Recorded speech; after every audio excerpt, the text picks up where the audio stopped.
박영선 원장이라고 합니다. 우리 지역개발 마을 만들기에 우리 대한민국의 큰 어른 선배님이십니다. 정말 대단한 족적을 남기시는 것 같아요. 그 선배님이 초청해서 더 영광이고 또 여기 기본계획을 저희들이 했거든요.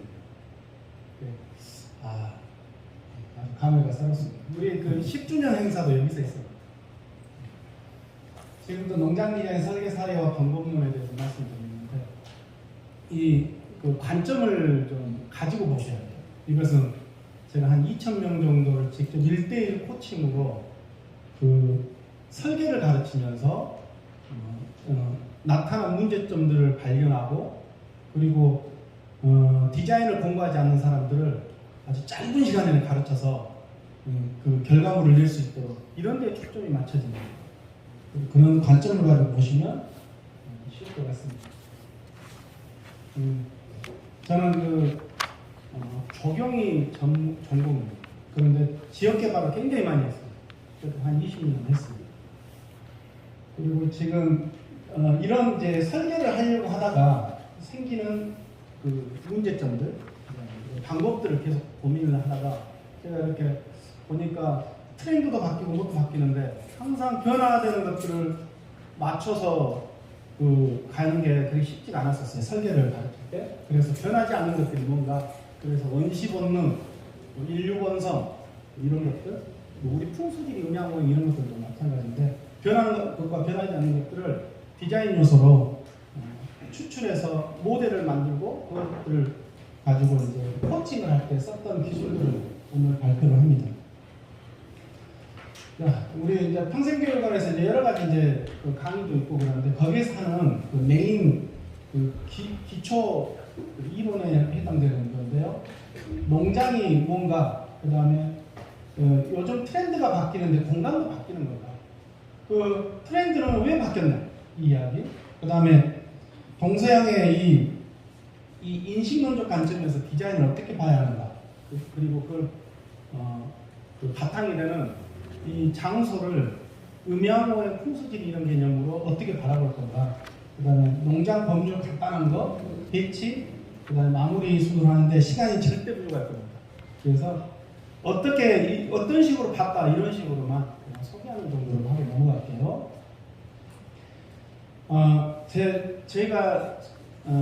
제가 이제 오랫동안 고민했던 것은 이런 거였습니다.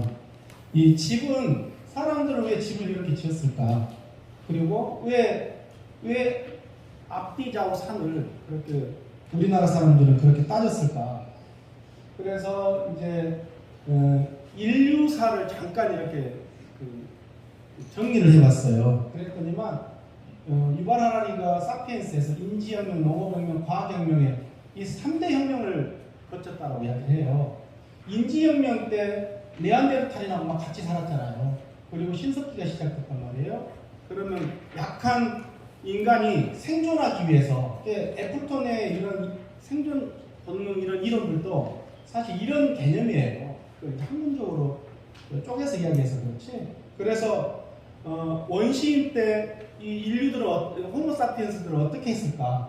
집을 지어서 자기를 방어하고 앞에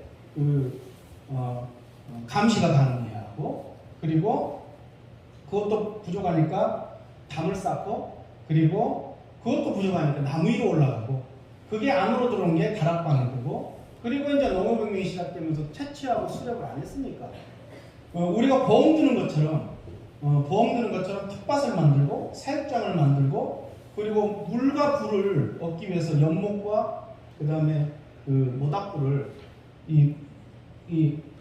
우리 집 안에 두는 이게 인류의 생존 본능이지 않을까 이렇게 본 거예요. 그러면 여기에서 이제 차이점이 하나가 생기는 거죠. 인류 본성이잖아요. 인류 본성은 동양인도 동의하고 서양인도 동의하는 게 인류 본성이에요.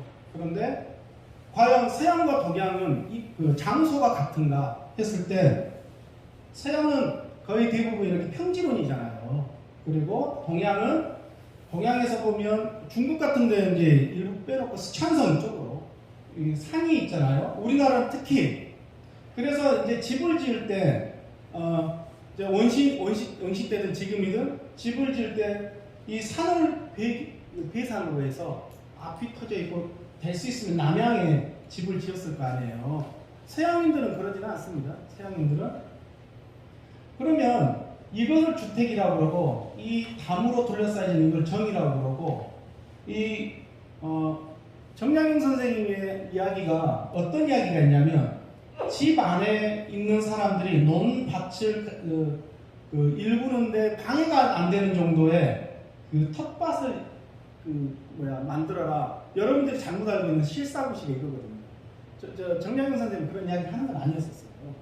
그래서 울타리가 쳐져 있는데 텃밭과 과수원 아니고 과원이에요. 이거를 원이라 한다. 원도 이렇게 보니까 단이 있고 흙이 있고 연못이 있고 꽃과 나무가 있다.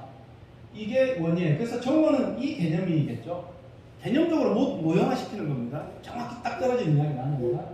그러면 논, 밭, 과수원, 살림은 뭐냐? 아직까지는 농가일 거예요. 농가하고 농장은 뭐가 다른가? 첫 번째로요, 자기의 삶이 있어요. 삶의 질이 있어요. 수확해. 자기의 삶의 질이 있고, 그 다음에 도농교류 공간이 있고, 농, 밭, 과수원, 살림에서 생산되는 농산물들을 재무회계에 맞춰서 잘 경영하는 복합 경영체를 농장이란다 이렇게 정의를 내려요. 그리고 이제 농장이라고 하는 이것들이 이제 많이 이렇게 많이 이제 많은 사람들이 이제 살게 되잖아요. 그러면 이 앞뒤 좌우 산에 이에 둘러싸여져 있는 어떤 이런 공간들을 반드시 선택한다고요. 왜냐하면 우리나라는 산도 많고 겨울에 북서풍, 여름에 남서풍이 분명하고 사계절이 분명하거든요. 그래서 이제 마을은 기본적으로 뭐 믿으실지 어쩔지 모르겠는데 한자를 보면 물이 같다 뜻인데 생물을 같이 먹어서 그런 것 같죠? 절대 그러지는 않고요. 이 수구가 같다는 뜻입니다. 동구가 과수원길이 여기거든요. 여기 수구가 하나인 곳에 이 공간 개념을 마을이라고 한다. 이게 공간론에 대한 제가 이야기입니다. 공간이 마을이라고 합니다. 이것들을 마을이 여러 개 마을이 뭉쳐져 있는 그 단위를 지역이라 한다 이렇게 정의되는 거죠. 여기 이제 자족적 삶을 살다가 사람들이 많아지니까 동네를 이렇게 재적응낸다고 그러잖아요. 분가시키죠. 그러면서 밖으로 나왔던 대부분의 마을들의 이름이 신자 들어가는 것들은 다 그거예요. 신자 들어가고 신평, 신가, 신대, 세월터, 세터 다 맞죠? 굉장히 여러분들이 생각하는 것보다 마을이라고 하는 이런 개념들이 이런 장소에 입각해서 이 음양의 풍수지리에 입각해서 굉장히 많은 영향을 갖고 있어요. 실제로는요. 자, 그래서 이제 좀 더 넘어가 볼게요. 농장이라고 하는 것이 우리 구자인 박사님도 저한테 이거 엄청 농장을 통해서 어떤 이상을 실현할 건가 이거 궁금하신 것 같아요. 근데 제가 생각하는 것은 그렇게 이상적이지 않아요. 제가 고민했던 것은 당장 기농기촌 해가지고 이상을 가지고 가서 맨바닥에서 너무나 잘못 가고 있다는 생각이 들었어요. 절대로 돈을 벌 거냐, 내가 좋아하는 것을 할 거냐, 사회에 이득이 되는 것을 할 거냐, 이것은 절대로 하나 떨어지지 않거든요. 그게 뭐냐면 이 선의 가치를 내가 잡아야 돼요. 내가 좋아하는 일을 할 건가, 좋아하는 일을 하면 돈 버는 걸 좀 포기하고 삶의 방식을 바꾸는 거죠. 이득, 지금 당장 돈이 필요하고 엄청난 빚이 있고 여기 올 때 3억 대출 받은 사람들이 자기 좋아하는 일을 하고 있으면 어떻게 할 거예요? 5년 있다가 그거 못 갚아서 쓰러질 텐데. 그리고 세 번째가 지역, 마을이나 지역을 위해서 사는 삶. 세 가지는 다 중요하죠. 그 중에 우선순위를 정해야 한다. 저는 이 농장을 이야기하기 전에 가장 먼저 그것에 대한 자기 확신이 있어야 돼요. 그래서 세 개 다 중요하지만 우선순위를 정하라. 그리고 나서 이제 농장을 보면, 농장은 여러분들이 봤을 때 이런 이야기를 안 들어봤을 거예요. 왜냐하면 저는 있잖아요. 그러면서 제가 코칭했던 사람들을 쭉 시계열적으로 분석해 보니까 이런 식으로 나왔어요. 이 생산이라고 하는 것은 뭐냐면, 생산이라고 하는 생산 농장 왜 없었습니까? 체험 농장이 나오기는 있었어요. 이게 WTA, FTA 때문에 이 농업이 공산물에 많이 양보하잖아요. 그러면서 농가 소득을 올리기 위해서 체험이 생겼어요. 소득지향적 개념이 이게 원래 도농업 이런 거 떠났어요. 생존의 문제였어요. 그런데 체험이 그렇게 성공적이지 못해요.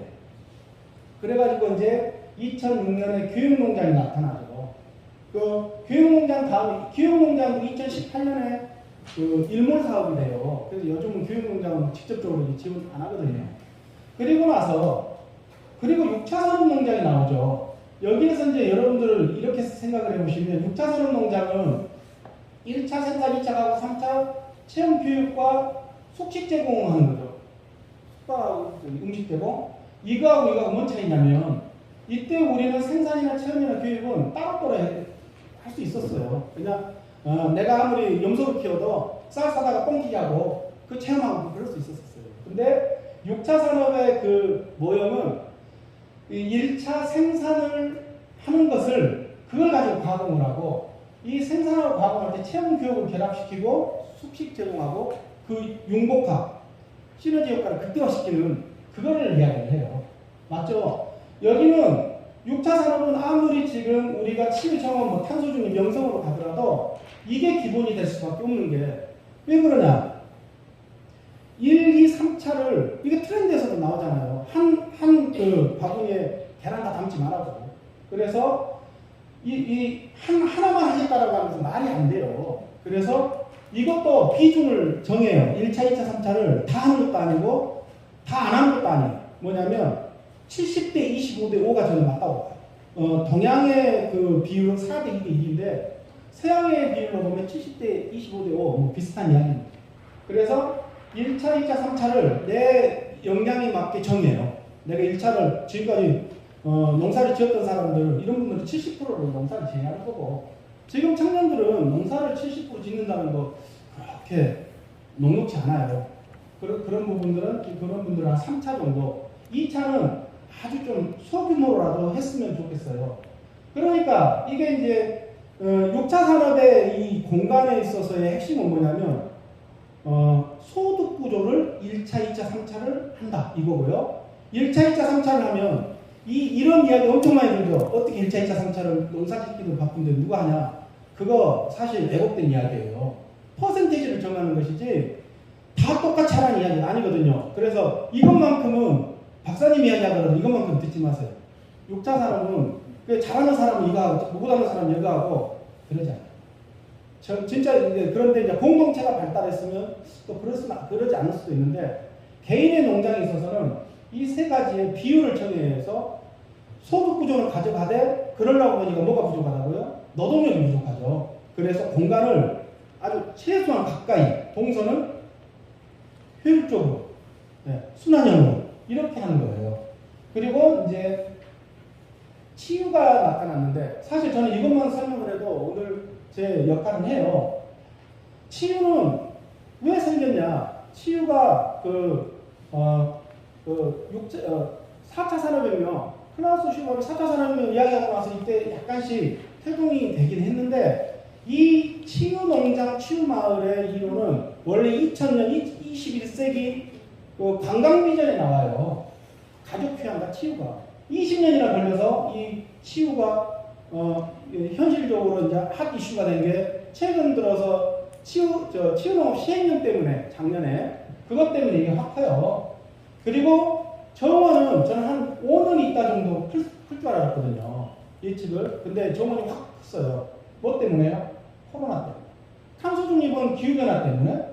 영성농장은 이게 이제 영성농장이 뭡니까? 명상하는 거, 동심치유, 이게 영성농장이거든요. 그런데 이것은 여러분들이 가고 싶어 하는 미래이긴 한데, 절대로 이게 먹고 사는 문제가 해결이 안 돼요. 아니, 제가 미이선에 자기의 가치 중에서 맞다고 그러면 가는 거죠. 돈을 벌든 안 벌든. 근데 그게 이 수익 비즈니스 모델은 안 되는 거예요, 아직은. 그래서 이 치유전원 탄소중립 이 영성을 어디에다 넣어요? 6차 산업의 구조에다 넣는 거예요.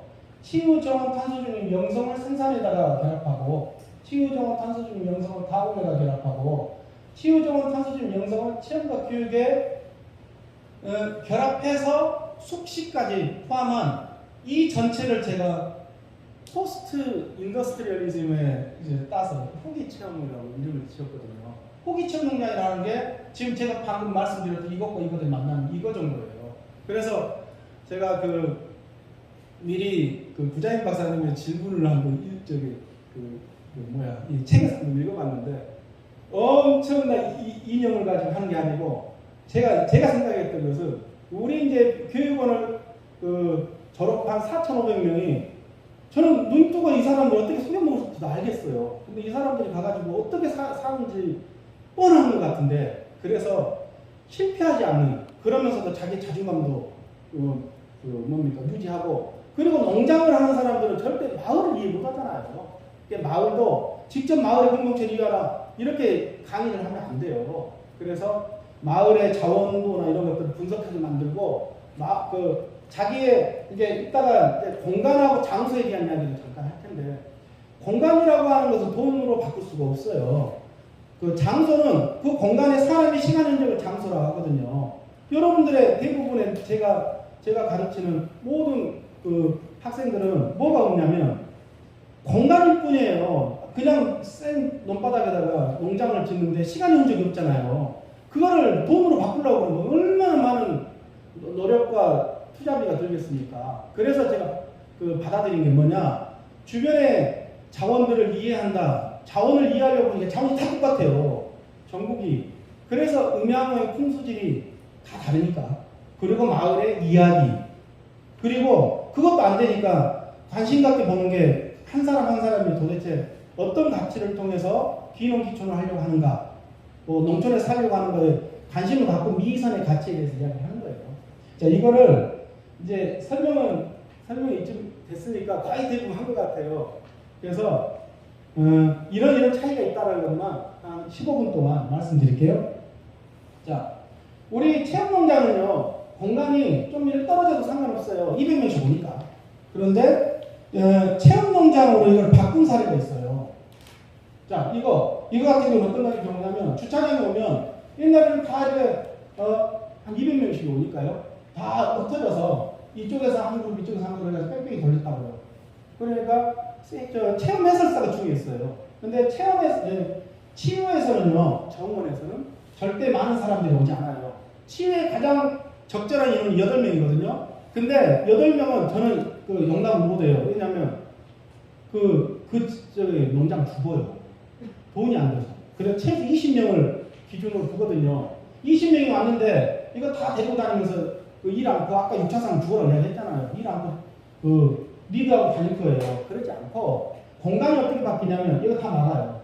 그리고 이쪽으로 오는 사람들은 이쪽에 안내시설이 있고 여기에 카페도 있고 여기에 집판장도 있고 여기에 이제 사람들이 코로나 때문에 안쪽에 못 있잖아요. 그러니까 밖으로 이렇게 나가서 뭔가 야외 활동을 할 수 있게끔 피크닉 박스라고 그래요.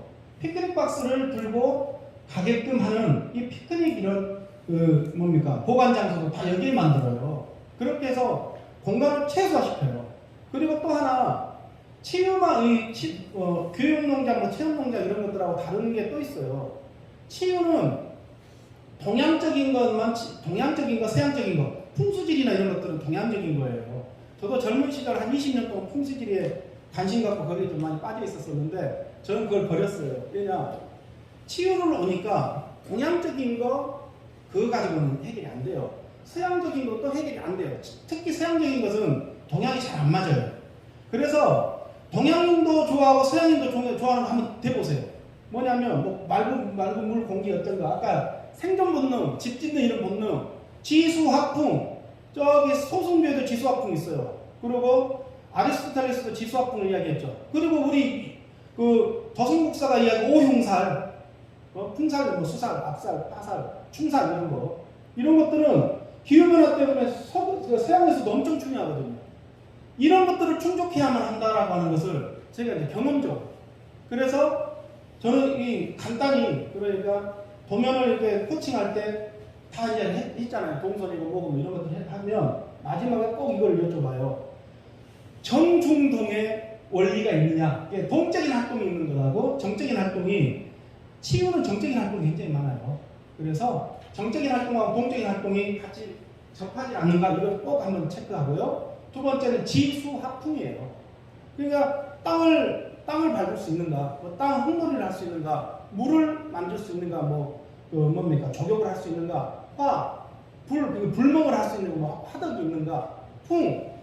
옛날에는 그 풍수지리에서 풍이라고 하는 것이 바람이 안 좋아서 그거를 산맥이 막는 것을 기본으로 했거든요. 풍수지리의 기본이에요. 근데 바람에 대해서 새 해석이 되죠. 코로나 때문에. 바람이 부는 것이 바람은 새롭게 인식이 돼요. 그래서 지수합풍의 풍에 대한 거 뭐겠습니까? 해먹 같은 거, 그물쉼터 같은 거 이런 거거든요. 이런 것들이 있는지를 보게 해요. 그리고 나서 여러분들이 상상하는 그거예요. 그리고 나서 나머지는 여러분들이 상상하는 거 똑같아요. 저는 기본적으로 이걸 따져요. 자, 그리고 그리고 6차 산업 같은 거 우리 여러분들 수준이 이 정도예요. 대부분이. 그래서 이렇게 코칭을 하고 보니까 정중동은 6차 산업 농장에서는 가능했는데 이게 동적인 거고 연못 여기가 중적인 거고 여기가 정적인 거죠. 이런 것들은 바꿔야죠. 이런 게 치유 농장에서는 약간 달라져요. 사회적 농장 같은 경우는 이게 사회적 농업의 기준인데 저는 지금 치유 쪽으로 좀 너무 과하게 이야기하고 있다는 생각이 듭니다. 포기체험 농장이라고 하는 것은 뭐라겠냐? 구조는 6차 산업을 따르되 뭐 치유 정원, 영성의 농장이 결합된 거. 그걸 딱 보니까 아주 짬뽕돼 있죠. 이거를 가지고 우리 옛날에 우리 설계 배울 때 백화점식이라고 해서 그렇게 비판하시려고 하셔요. 이게 잘못 잡아놓으면요 나중에 절대로 이 세 가지를 보고 그게 치유 정원, 영성, 탄소중립 가운데 하나 있었죠. 네 가지를 보고 그걸 생각하고 현재 우리의 자원들을 감안해서 잡으면요 절대 백화점식 아니에요. 절대 그러지 않습니다. 그리고 여기를 보시면 요즘 농지법이 강화가 돼요. 그래서 임업에 대해서 사람들이 관심을 많이 갖는데 임업은 이게 굉장히 중요한 생각인데 대부분 생태학을 배운 사람들도 이거 생각 못 해내요. 뭐냐면 여기에 있는 농과 여기에 있는 산속에서의 농사는 완전히 반대예요. 여기는 뭐냐면 여기는 햇빛 농사거든요. 햇빛 농사고 여기는 뭐냐? 그늘 농사거든요. 그늘 농사. 맞죠? 산나물이나 이런 것들은 다 그늘 농사예요. 그래서 이 그늘 농사를 여기다 집어넣으려고 보니까 어쩔 수 없이 포레스트 가든이라고 있어요. 산나물 가든. 그것들은 빛의 논리거든요. 퍼머컬처보다 더 낫다고 생각해요. 그런데 이제 동선에 있어서만큼은 이런 문제가 생겨요. 여기에 사람들이 분명히 옛날에 200명 올 때 일 않고 할 수가 없어요. 이 사람들이 몇 명 와서 내가 여기서 다 1차, 2차, 3차를 해야 하는데 사람들은 여기는 그냥 안내에 의해서 자기들이 찾아가야 하는 그때 이제 쓰는 게 QR코드나 이런 거 옛날에는 구닥다리라고 그랬거든요. 그 체험 해설을 해줘야 고급이라고 그랬었어요. 요즘은 인건비는 이런 게 안 맞아요. 그래서 QR코드를 가지고 직접 자기들이 찾아다녀야 돼요. 그 개념이거든요. 자, 그리고 치유 쪽, 이 치유 농장 쪽도 이렇게 보니까 이것도 이제 지금 와서 보니까 제가 이 뒤쪽 부분보다는 이거 설명해 주는 게 훨씬 좋을 것 같아요. 뭐냐? 금방 이해해요. 지금까지 이해했던 걸 가지고 한 번만 쳐다보면 치유 농장에서는요 남의 치유가 중요하지 않아요. 자기 치유부터 시작해요. 그래서 슈필라움이라고 하는 것들이 생기는 거거든요. 슈필라움 나의 창작 공간 놀이터예요. 내 집은 옛날에는 여기 공유 공간에다 직접 이렇게 하고 간 거고 조그만하게 살림집 뒀거든요. 지금 그러지 않아요. 집을 일단은 분리해요. 그런데 동선은 가장 가깝게 이렇게 살인문을 둬서 동선은 가까이에요. 그리고 그리고 이제 6차 산업을 하려고 하니까 소득 구조가 보여야 한다는데 소득 구조 안 보이죠? 뭐가 안 보입니까? 1차가 안 보이잖아요. 옆에 사과밭이 있어요. 근데 사과밭에서 사람들이 이렇게 저기 갔다 오시오 이렇게 할 수가 없어요. 지금 와서 보니까 사과밭에 샘플 조그만 농장 여기 밭이 이렇게 있었어요. 네. 그래서 그걸 보고 가고 싶은 사람 저기 가라. 이런 개념이겠죠. 그리고 그게 이제 1차 소득 구조예요. 2차는 이제 노동력의 문제라고 했잖아요. 노동력의 문제를 이분은 카운터나 치유과학실 여기다 뒀어요. 그러면 여기 한 명, 카페 한 명, 여기 한 명, 3명이 필요하잖아요. 농장은 운영이 안 돼요. 그래서 어떻게 했냐? 여기는 없애버리고 평소에만 여기 문 열고 다니면 되고요. 이 사람 이거를 다 여기다 집어넣죠. 그리고 아까 이야기했던 대로 카페나 이런데 카페 사람들이 다 들어오면 안 되니까. 그래서 이런 피크닉 박스를 들고 밖으로 나가게끔 한 거예요. 그런데 여러분들이 생각했을 때는 뭐 이 정도야 뭐. 그 지수학국이 있어요. 지수학국이 있어요. 근데 한 가지 기후변화가 농장에 어떤 영향을, 장소에 어떤 영향을 미치고 전략에 어떤 영향을 미치고 그런 생각 안 해보셨죠? 분명히 달라요. 봐보세요. 기후변화 때문에, 기후변화라고 하는 것은 날씨가 변하지 않는 거잖아요. 그래서 한 번 건조하면 계속 건조해지고, 한 번 더우면 엄청 더워지고, 그런 미세먼지 엄청, 뭡니까? 먼지를 비산시키지 못하잖아요. 공기가 다 정체되니까. 그래서 생기는 게 뭐냐면, 뭡니까? 미세먼지하고 폭염의 문제가 생겨요. 그래서 농장에는 그것 때문에 뭐가 생기냐면 에어쉘터라고 하는 이 개념이 생겨요. 그냥 이 개념이에요. 이 개념. 이런 에어쉘터.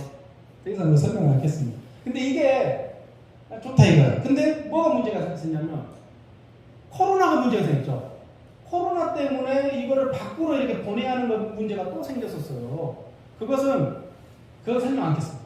그 이야기하는 이제 시간이 너무 부족했어요.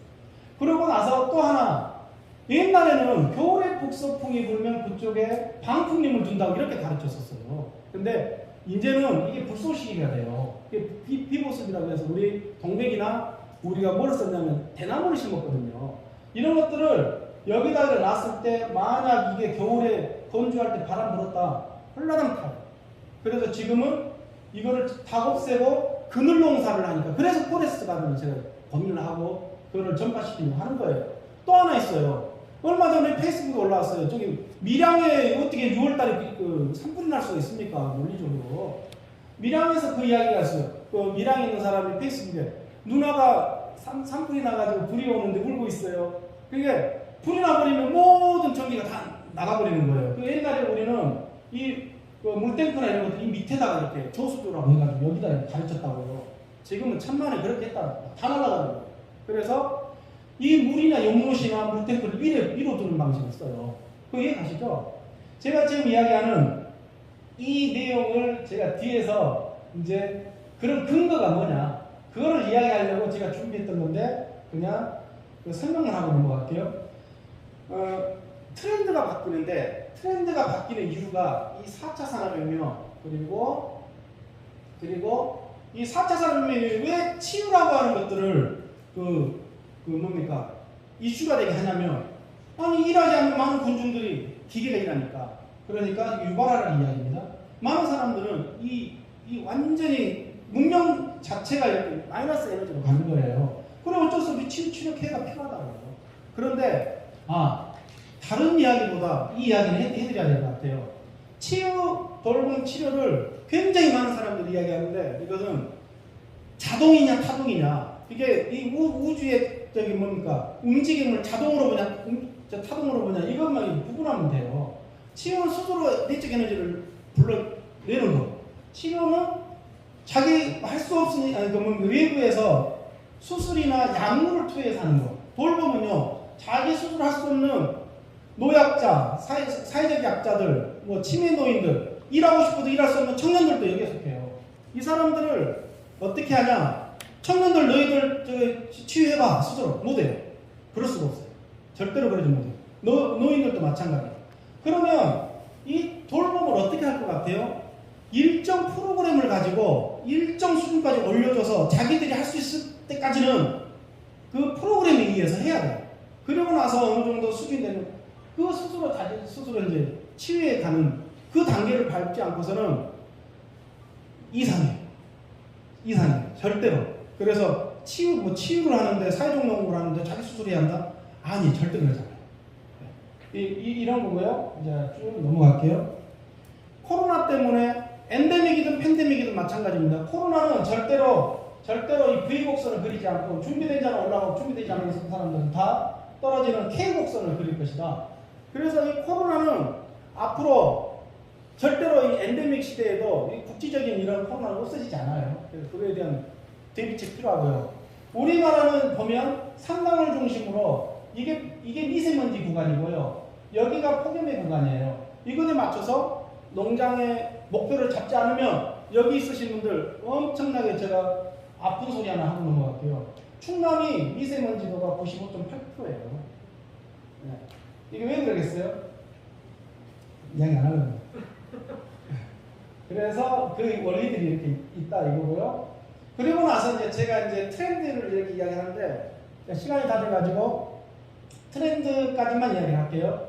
제가 이제 이 트렌드를 다 이렇게 그 서울대 이 김남도 교수 이 팀들은 우리한테 그 농민에 대한 생각 없어요. 그냥 소비자 입장에서 이야기를 하는데 제가 이거를 보는 방법 그리고 이것만 이해하고 나면 트렌드 폴이 2023년 오늘 제가 푸드 트렌드도 계속 듣다 왔는데 거기서도 똑같이 이야기를 합니다. 변화된 이것이 약간 바뀔 것이지 거의 대부분 이것에서 이제는 멈춰요. 여기에서 그 정도로 실제로는 심한 그 아주 우리 인류사에서 굉장히 아주 큰 역동의 시기였거든요. 언제부터? 2016년 그 클라우스 슈왑이 4차 산업혁명을 이야기할 때 그때부터예요. 그리고 나서 이 2030들이 먼저 트렌드를 리드를 해요. 왜냐면 PC하고 인터넷 잘하고 스마트폰 잘하니까. 그리고 나서 딱 보니까 돈 많고 그래도 소비를 많이 하고 좀 지혜롭고 이런 게 그 전에는 꼰대라고 그러고 막 놀리기도 했는데 5060이 소비의 주체가 된다고 했는데 코로나 때문에 그분들이 기저질환 자들이 많아요. 그러면서 주체가 못 돼요. 그래가지고 이때는 주체에 대해서 헷갈려 했어요. 그러다가 누구로 갔어요? 엑스트리미스트. 이게 45세 이상이에요. 그런가? 75년생 이상. 그러니까 X세대가 다시 돌아온다. X세대가 다시 돌아오는데 올해는 뭐로 왔었어요? 알파세대. X세대가 알파세대를 키웠거든요. 알파세대는 완전히 다른 다른 세계예요. 우리가 생각하는 것보다. 근데 어쨌든 여기에서 한번 꺾이는 것 같아요. 그래서 이쪽에 그 꺾일 이때 어떤 현상들이 있었냐? 자세히 보니까 4차 산업혁명이 한 2년 오다가 기후변화가 왔죠. 기후변화 이때 우리 장마가 54일이었어요. 53일 이때. 그리고 코로나가 왔죠. 그리고 백신이 나왔죠. 이거를 제가 이제 곰곰이 생각을 해봐요. 아까 인류본성이라고 했잖아요. 인류본성. 동양인도 서양인도 똑같이 느끼는 거. 이 알파 세대들이 도대체 누굴까? 알파 세대보다 저는 다른 세대들이 올 것 같아요. 하나 더 있을 것 같아요. 뭐냐? 코로나 시기 이후에 태어난 애들. 이 애들은 완전히 펜타 세대. 왜냐? 코로나로 느낀 인류가 동시다발적으로 느낀 것은요. 빙하기 때 그때 왜 없어요. 원시시대 때에는 절대로 전쟁도 국지전으로 일어났고 흑사병도 국지전으로 일어났어요. 전 인류가 동시다발적으로 느끼면 저는 인간의 DNA가 바뀔 거라고 생각해요. 그게 뭡니까? 그게 집단무의식이잖아요. 칼륨에. 저는 우리가 지금 느끼고 있는 이런 개념들 속도가 너무나 빨라진 이것을 다음에 태어난 애들이 이 DNA로 받은 그런 날이 올 것이다라고 봐요. 그래서 그거에 대한 대비도 필요하다. 저는 이제 이 정도만 이야기하고 그 다음이 풍수지리하고 법률이었는데 그것은 굳이 이 자리에서 안 해도 될 것 같으니까 이만 마치도록 하겠습니다. 예, 수고하셨습니다.